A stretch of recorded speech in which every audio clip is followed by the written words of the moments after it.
Sekian presentasi dari saya. Jika ada yang memberikan usulan atau tanggapan, dipersilakan. Saya Pak. Silakan. Waktu untuk kemarin itu kan sebenarnya bisa kita gunakan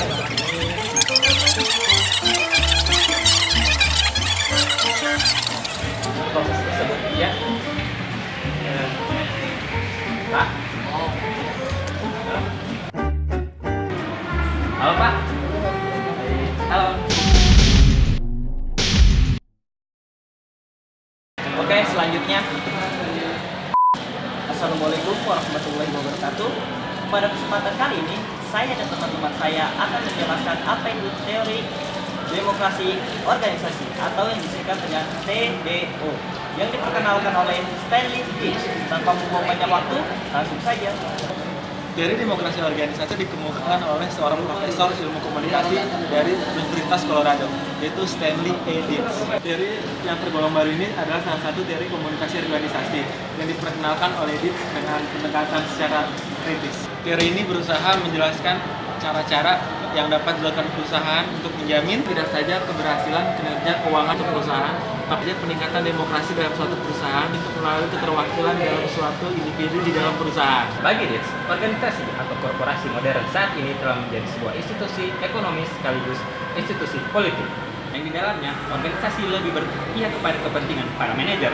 Hal ini kemudian membuat organisasi menjadi sebuah hal yang lebih penting daripada keluarga, teman, komunitas, bahkan agama. Simpelnya, organisasi dalam hal ini melalui para manajer telah melakukan dominasi terhadap para karyawan. Dominasi para manajer terhadap karyawan ini dilakukan melalui 4 bentuk: netralisasi, naturalisasi, legitimasi, dan sosialisasi. Naturalisasi. Manajemen memberikan gambaran bahwa peraturan-peraturan, tujuan, struktur organisasi adalah hal yang tak perlu dirubah. Natural. Netralisasi. Semua upaya yang dilakukan manajemen adalah upaya yang bebas nilai, tidak terkait dengan kepentingan apapun, netral. Legitimasi. Upaya manajemen untuk membentuk suatu wacana sebagai sebuah otoritas atau kewenangan yang sah. Dalam hal ini, kepentingan manajemen lebih penting daripada pandangan semua pihak yang terlibat dalam organisasi. Sah. Sosialisasi. Proses pelatihan karyawan secara terus-menerus dan Berkelanjutan untuk menerima dan mengikuti aturan moral organisasi. Menurut Ditz, dominasi terjadi dan terus dilakukan karena kita masih menerima penggambaran yang digambarkan dalam model informasi. Model ini menggambarkan proses komunikasi sebagai transmisi informasi dalam dunia nyata semata. proses arah ini mengutamakan kepuasan atau dominasi sebagai alat untuk menyampaikan komunikasi. Yang oleh Ditch hanya untuk memperpanjang dominasi yang dilakukan korporasi dalam hidup kita. sebagai gantinya, Ditz menyarankan model komunikasi yang memandang bahasa sebagai medium utama dalam mempertahankan dan menciptakan realitas. Agar lebih jelas, mari kita perhatikan bagian berikut ini. Kontrol manajerial adalah bagian yang menjelaskan cara organisasi untuk mengambil keputusan tanpa mempertimbangkan pihak-pihak yang terkait. Sedangkan penentuan bersama menggambarkan proses penentuan yang mengundang dialog dengan semua pihak yang terkait. Nah, inti TDO terdapat dalam 4 bentuk bagian kontrol manajerial dan keputusan bersama yang menjelaskan 4 cara berbeda yang bisa dilakukan oleh organisasi korporasi untuk menentukan keputusan secara publik. Strategi. Pemegang saham menginginkan keuntungan, pekerja menginginkan kebebasan, tapi manajemen menginginkan kontrol. Tindakan manajerial secara terbuka untuk menerapkan kontrol secara luas. Masalah tidak pada individu manajer, tapi pada sistem manajerial itu sendiri. Sistem manajerial akan berusaha mengontrol organisasi, sehingga kontrol akan menjadi nilai tersendiri. Konsen. Seperti yang telah disebutkan tadi, organisasi telah menjadi lebih penting daripada bentuk sosial yang lain. Hal ini mengarahkan kita ke keinginan dari anggota organisasi untuk setia atau loyal terhadap kontrol atau pengawasan yang bersifat tertutup. Dalam proses ini, karyawan secara sukarela memberikan waktunya untuk organisasi walau ia tahu bahwa kesetiaannya hanya untuk memenuhi kepentingan atasannya.